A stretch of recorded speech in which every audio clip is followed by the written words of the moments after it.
Pacers win the first game since Haliburton's injury. They beat the Wizards. They defend well. They have offensive balance. Jordan Nwora steps up. Lots of other keynotes about this game and the Pacers' upcoming Haliburton-less path on today's Locked On Pacers podcast. You are Locked On Pacers, your daily Indiana Pacers podcast, part of the Locked On Podcast Network, your team every day.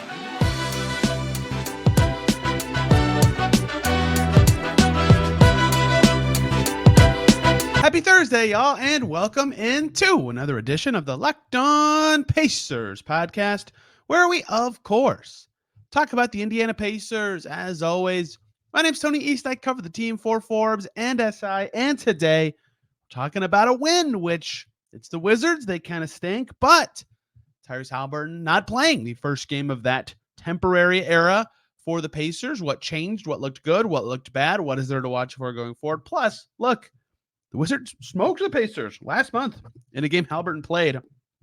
They'll take it regardless of that. We'll talk about what happened, the tweaks to the rotation, other stuff that had to happen because of some late scratches, who stepped up for the Pacers. Is any of this sustainable? What should they and should they keep trying to rely on in this upcoming stretch with 6 in a row now coming on the road? Almost 2 weeks away from Indy coming for the Pacers. And I will start thematically with this game, and where you fall on this scale, I think, 1, describes what you thought of this game, and 2, describes your outlook on the Pacers' next half dozen games, all being on the road. Pacers win 112-104 over the Wizards.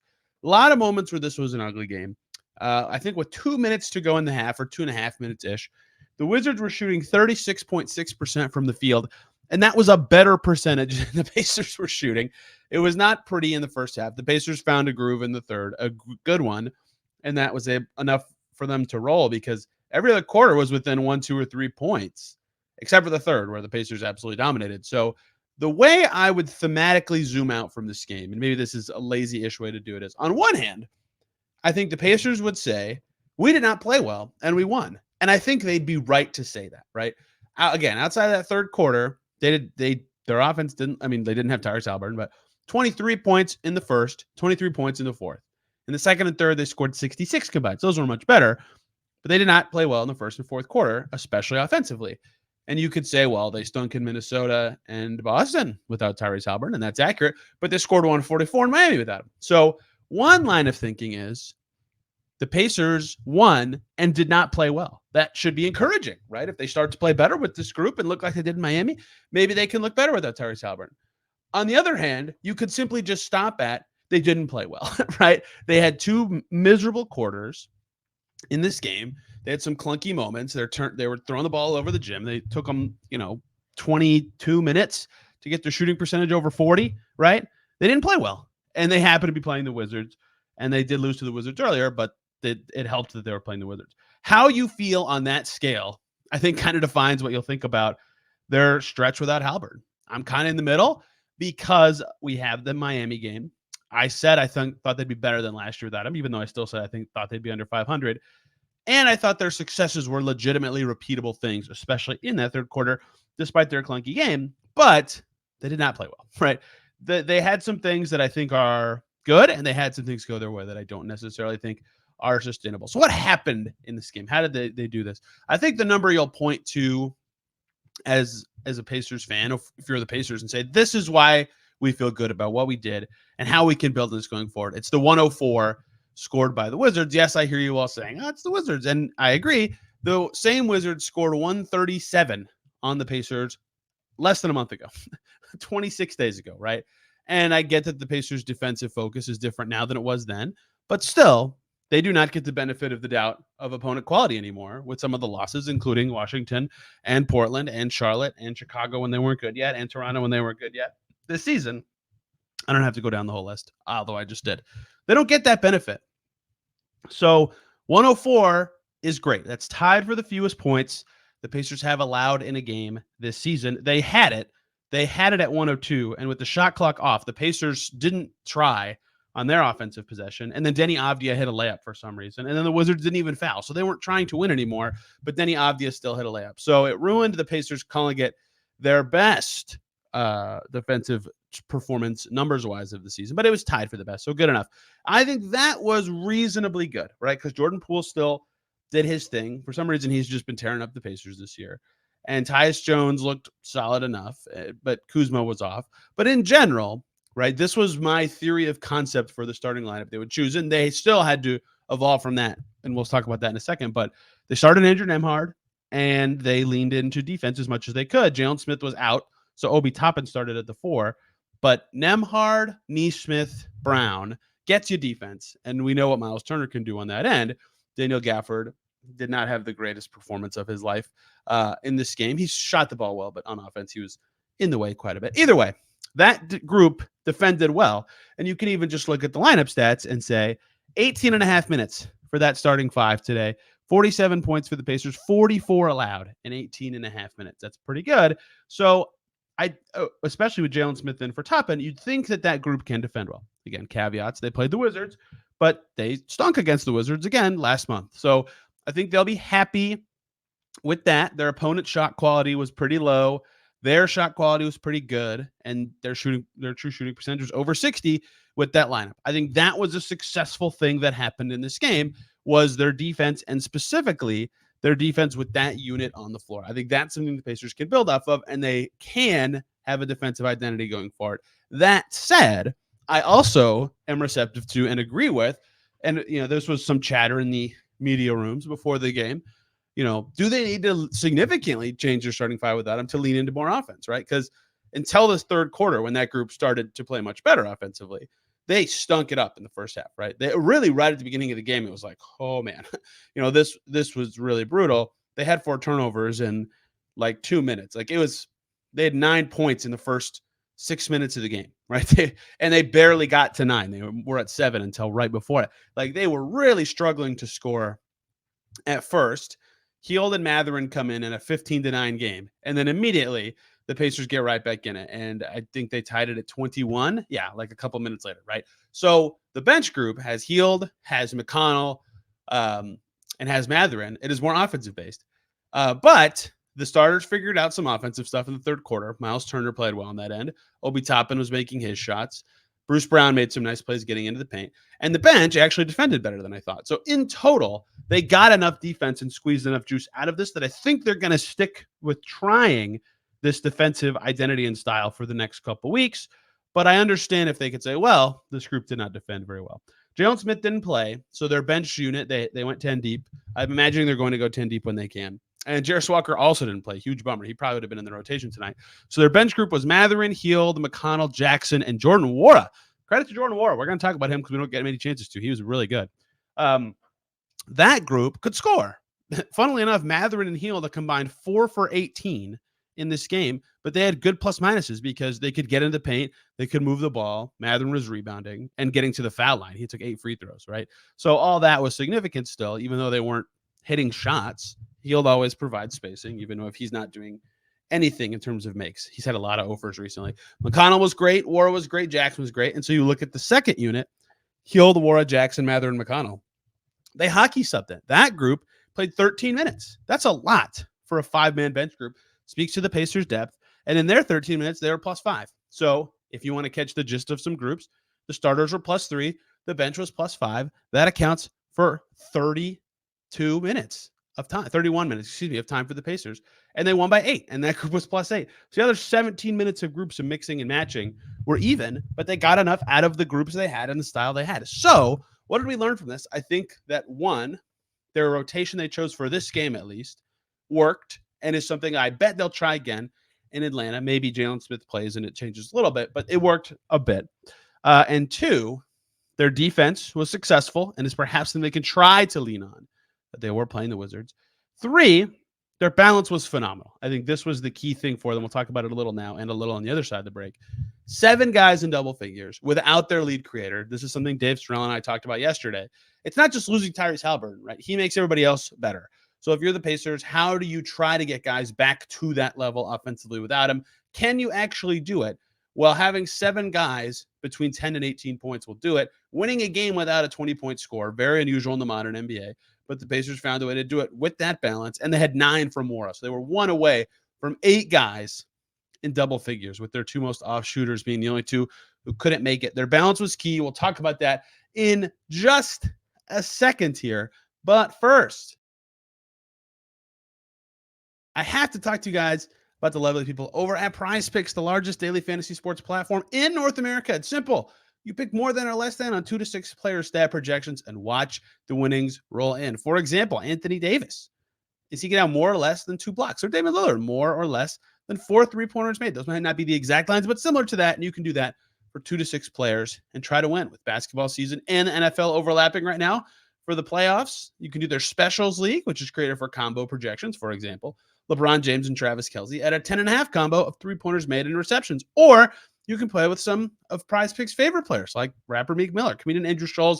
They have community plays to play with celebrities. It's a blast. Go to prizepicks.com/LockedOnNBA and use the code LockedOnNBA when you sign up for a first deposit match up to $100. How about that? prizepicks.com/LockedOnNBA. Use the code LockedOnNBA for a first deposit match up to $100 at PrizePicks, daily fantasy sports made easy. Back here on Locked On Pacers, thanks for making us your first listen today and every single day. For your second listen, check out Locked On Wizards. Hear about the not so fun right now 6-win Washington Wizards, or after Locked On Wizards, listen to the So Wizards podcast, which is not a Locked On show, but I was on it yesterday with my man Kevin Broom. If you'd like a ton of Wizards content, let's talk Pacers Wizards and the balance thing that I was talking about before that ad break. I think this is going to be the second key behind defense for the Pacers' success and sustainability, winning games without Tyrese Haliburton in the lineup. And I mentioned the numbers, 7 guys between 10 and 18 points.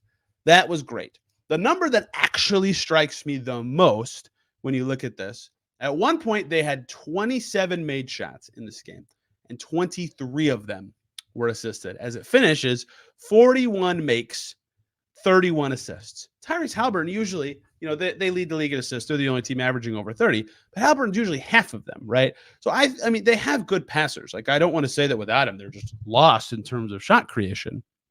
But to get 6 from Bruce Brown and 5 from Nembhard and 4 from Buddy Hield and 8 from McConnell and then 3 from this guy and that guy, those being the front court starters, they were really moving the ball. So I don't know that identity is rock solid, can do it forever. They didn't shoot the greatest from 3, for example. But I think they can, at least with the balance they have. They have a lot of guys who are capable scorers any night. At least have that go well for them. And they have enough guys who are capable enough that it's hard to just lock in on one guy. Mathurin was getting really high up pressure a lot when he would start his drives.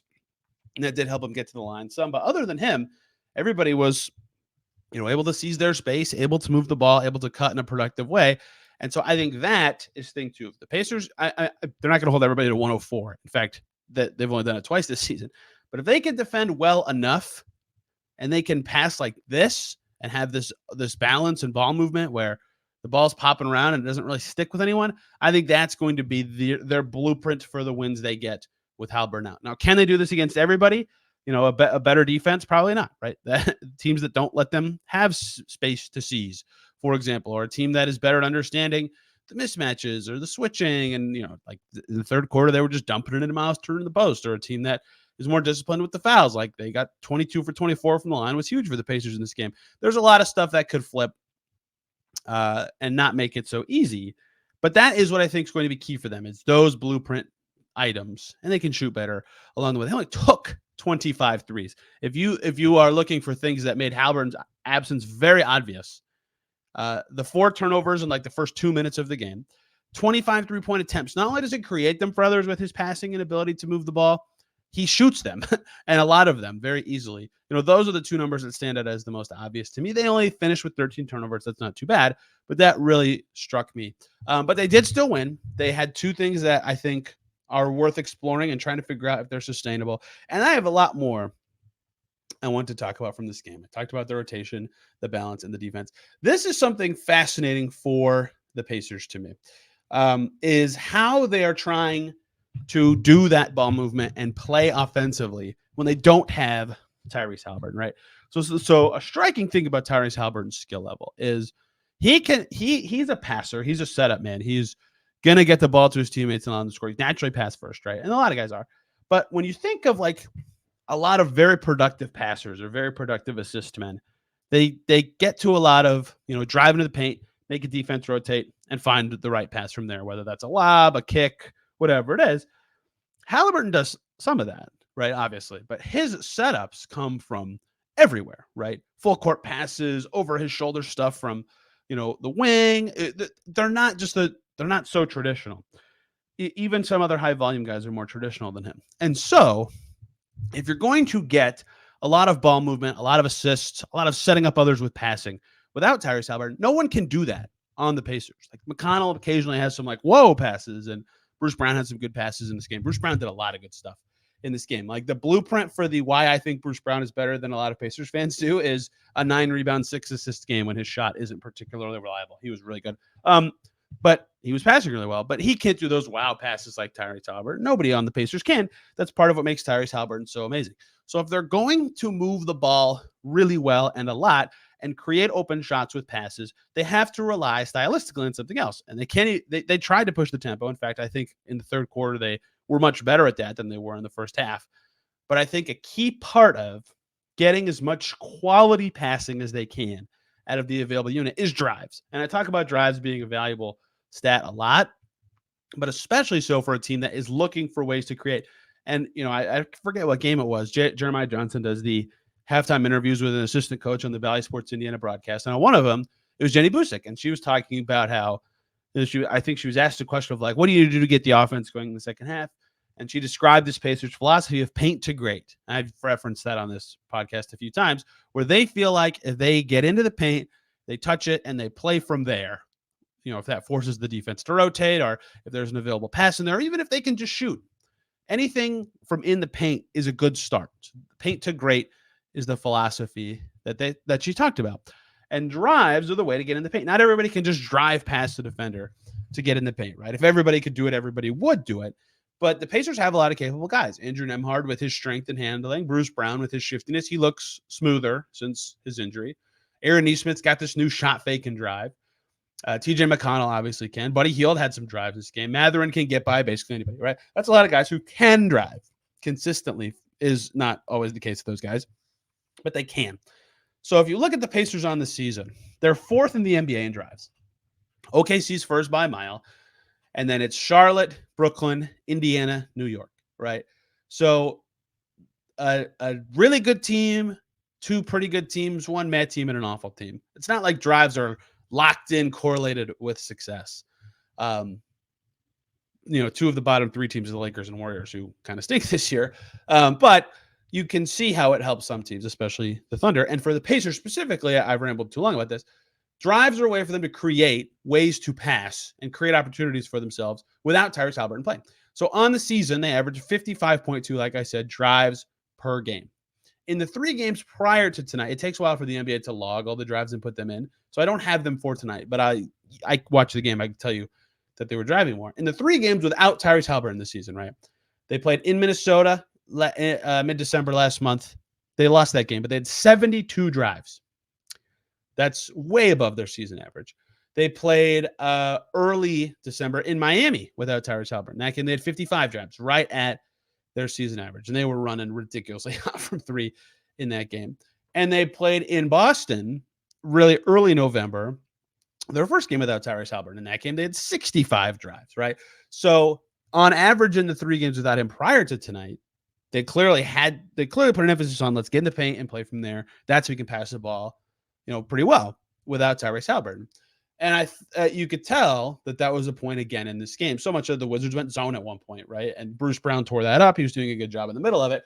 But that is what the Pacers, I think, if they're going to be this balanced team that moves it really well, are going to rely on, is doing exactly that, drives and passing from them. And I think you saw what that blueprint looks like in this game. And, I could do another number, right? 22.9 passes from drives per game for the Pacers. In the Minnesota game, that's 32 passes off of drives, 44% higher than the normal average. In Miami, in the win, their passes actually weren't as high. Again, they made 1 million threes. And then in the Boston one, 27 passes, 41.5%. Both 2 of the 3 above their season average. So all that to say, you really saw it come alive for the Pacers as the game progressed, and they figured out exactly how they wanted to attack. But once they got the drives going, once they got into the paint and were spraying out from there consistently, that's when they looked at their best. That's when they were drawing fouls and getting to the line. Getting up 24 free throws was significant in this game. That's when they got a lot of their quality assists, and that's where they were able to get to some mid-range shots that were really not falling at all in the first half. It was pretty ugly, but started to fall in the second half. So key parts of this game and things I want to see the Pacers keep going to if they're going to win without Haliburton would be the defensive level, the balance on offense, and the passing. And how they did that was by driving, getting into the paint, spraying from there. I hope the drive numbers come out pretty soon so I can continue to use those numbers to talk positively about what the Pacers did. We got to talk a little bit about this rotation. Jordan Nwora playing well, and the Pacers upcoming road trip to close out today's show. Before we do any of that, though, I have to talk to you guys about the lovely people over at Jase Medical. We come to sports to escape from some of the crazy realities of real life, but can we just talk for a minute about preparing for real life? According to the FDA, pharmacies are running out of antibiotics like amoxicillin right in the middle of the worst flu season in over a decade. That's scary. I can't imagine a more helpless feeling than if a significant other or someone close to me got really sick while a supply chain issue kept them from getting very important life-saving medication they needed. Thankfully, here, we'll be okay because of Jase Medical. They have the Jase case, which is a pack of 5 different antibiotics that can treat a long list of bacterial illnesses, including UTIs, respiratory infections, sinusitis, skin infections, among others. Stuff could really happen to anybody. Visit jasemedical.com, complete your physician encounter. It'll be reviewed by a board-certified physician, and your medications will be dispensed by a licensed pharmacy at a fraction of the regular cost. It's never been more important to be prepared than today. So go to jasemedical.com, JASEmedical.com, and use the offer code LOCKEDON. You'll get $20 off your order. That's JASEmedical.com, code LOCKEDON. Back here on Locked On Pacers, thanks for making us your first listen today and every single day. For your second listen, check out Locked On Warriors because, my goodness, every storyline in the NBA is pointing at the Warriors right now. They are not playing good basketball. Locked On Warriors will have the latest on a team trying to get Draymond Green back. Young guys not happy with their minutes. Losses mounting. The Steph Curry era teetering, perhaps. A dynasty on the end. We'll see. But Locked On Warriors will have the latest and contextualize that all for you. One of the most interesting teams in the league right now. To me, the Pacers were very interesting tonight. We thought we knew what the rotation would be. We saw the second half of the Boston game on Monday. That looks like it's what it would have been if they had all those guys. But right before the game, we learn Jarace Walker. Let's start with him. He's out. Upper respiratory infection. He played in the morning in the Mad Ants game on an assignment. Got sick throughout the day.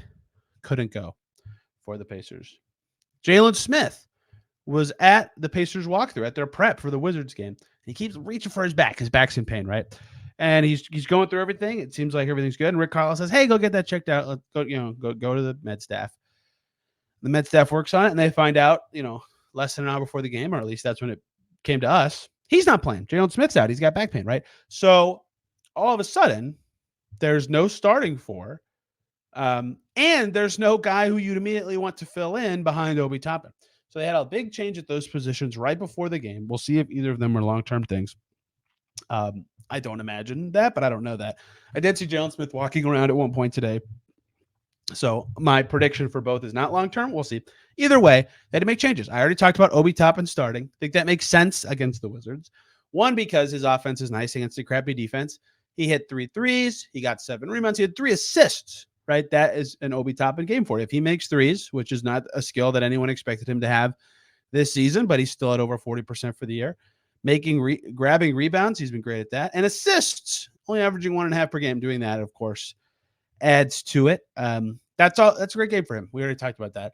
But then they had to have a backup, and normally that would have been Jarace Walker, but he was also out. So they had to go down to Jordan Nwora, who drew the shortest straw this season, right? You can't blame the Pacers for drafting Jarace Walker or trading for Obi Toppin at the prices they did, but that sucked away all of Jordan Nwora's minutes despite him playing well last season. So Rick Carlisle gushed about him post-game saying he's been such a professional for us, right? He's had a tough situation, a lot of DNPs, but he was ready tonight. And Jordan Nwora deserves a ton of, to use a Locked On Heat term here, a lot of credit cookies for the Pacers today. To come in cold, he hasn't been in the rotation hardly at all this season, right? A lot of his minutes have come in garbage time or with the reserves. And again, this is all stuff that makes sense. It just really sucks for Jordan Nwora. But he got in meaningful time in this game, which hasn't happened to him in quite a while in terms of, a game that they needed somebody to play. I think in Boston, without Haliburton, he was in the rotation. In Minnesota, I think, against the Clippers, he was for a little bit, although they got smoked that game.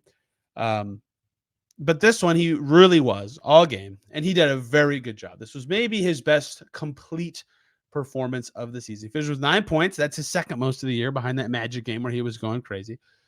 He added 5 rebounds. I also believe that ties his season high. He had a bunch of good defensive moments too. This was really interesting. He had 2 terrible defensive moments where the Wizards hit a 3 because his man was wide open and he immediately realized it was his fault. He wasn't standing in the right spot. But a lot of the game, I hate to step on my own toes right away, but he defended really well. Like he was fighting over screens. He was staying with whoever he was on, whether that was Kuzma, whether that was Avdia, whether that was some forward from the bench, Kispert, Koulibaly, whatever. He did a really good job of staying on them and fighting over screens and making it hard for them to either get into the paint or have a deterrent when they got there. And he was credited for his play on both ends in this game. TJ McConnell did so in the locker room, crediting his defense and rebounding. This was probably, for my money, he had that money offensive game against the Magic, guided the Pacers from down 40 to down like 10 in the fourth quarter. But his defense wasn't at this good in that game. In this game, he played well on both ends. For my money, especially given that he was in the rotation, his best game of the season. Who knows what their bench looks like with other players? And they needed their bench to be good. He was in their, one of their best lineups all night. He was really good. They needed Jordan Nwora to be really good, and he was. And credit to him for being a professional, being ready to do that. We don't talk about him a lot on this show because he hasn't, that was his 15th game. He's played in less than half of the Pacers games, but he did well in this one. He earned a lot of talk, and we'll see if Jalen Smith or Jarris Walker's absences allow that to be the case again. But credit to Jordan Nwora. He stepped up when it mattered. The rotation in general for the Pacers, though, I imagine if Jalen Smith had played, Obi Toppin would have just been the bench 4, and it would have been exactly kind of as expected. The minutes distribution, nothing particularly weird about it. Mathurin ends up playing more than Nembhard and Bruce Brown and Aaron Nesmith and Obi Toppin because he's probably their best offensive, get the ball into the paint kind of attacker. And I think that's going to be a consistent thing for this Pacers team. You go back to those drives, you go back to what their offense could look like. I think that's going to be a thing where he's playing a lot. And he played the most of any perimeter player, only Miles Turner with more minutes than Mathurin in this game. But in general, their minutes were really spread out. Only Turner hit 30 minutes in this game. And some of that's just that some of these guys aren't used to 30 minutes. You got to be careful with that kind of thing. And Turner was great. He led the team in scoring 13 rebounds for Miles Turner, 6 offensive rebounds for Miles Turner. He was really good in this game, fighting for the boards, making sure they got a win. But in general, this rotation, less minutes for everybody, right? So they can have more energy when they are out there. Again, another thing that I think, I didn't ever talk about this, but now that I saw it in action, I think makes a lot of sense. Mathurin, especially playing a lot, makes a lot of sense. And if you can do it in that way where they had 7 guys at over 20 minutes and the 3 that weren't there, Jackson, Warren, and Hield, were all above 17. They're really spreading it out. I think that's going to be interesting to see if they can continue to do that and get away with that. In this game, certainly they could. But if they can, I think that's smart. It's something they should continue to do. So stuff that went well for the Pacers in the first game without Haliburton: defense, ball movement, and balance, things that did not go well. Shooting, turnovers early in the game, stuff that they'll hope will go better. And general connectivity, their offense just looked really clunky. They were not making anything for a while. We will see what sustains and what doesn't when they play much tougher opponents coming up. 6-game road trip starts on Friday in Atlanta before a West Coast swing. Tough. Their longest road trip of the season at 6 games. They can beat the Hawks to me without Tyrese Haliburton. They can beat the Blazers to me without Tyrese Haliburton. Will they? I don't know. Phoenix is tough on the end of a trip. The altitude games are tough, and they're a back-to-back. Utah's good now. The Kings is going to be an emotional game. They got 3 days off before that, but that's a tough team. It's going to be tough for the Pacers. 2 wins would be awesome for them on this trip. We will see how it goes, and we will cover it all right here on the Locked On Pacers podcast as they proceed. And speaking of the road trip, Tyrese Haliburton is going on it. The team doctors will be there. Makes sense for him to go if he can. He can rehab on the road. I think one that tells you a little bit about the severity of it. And 2, it's great for team morale, right? So that's great news for the Pacers. It sounded like from talking to people that Tyrese Haliburton was really uplifted by the news and the severity of it. So Pacers move on from here. They get a win. They're now 2-2 without Tyrese Haliburton this season, although one of them was this Wizards game. That win in Miami carrying a lot of weight in those talks. We will see what they are after this 6-game trip. Tomorrow, Rhett Bauer will join us to talk more about what we saw in the first Pacers game without Tyrese Haliburton, stuff that may need to change, the road trip coming up, and plenty more about the Pacers as they march on in their new temporary reality. And then next Monday, a lot of trade stuff. That will be January 15th when everybody who will be available to be traded this season is eligible to be traded. And I'll have missed the weekend's games at a bachelor party, so I will record that episode early. And then hopefully it's not irrelevant or completely buried. Should be really fun. Hope you guys enjoy it. Till then, we will see you tomorrow. I'm on Twitter at Tony R. East. This show is on Twitter at Locked On Pacers. I said this earlier this week, and I'll say it for the last time this week right now.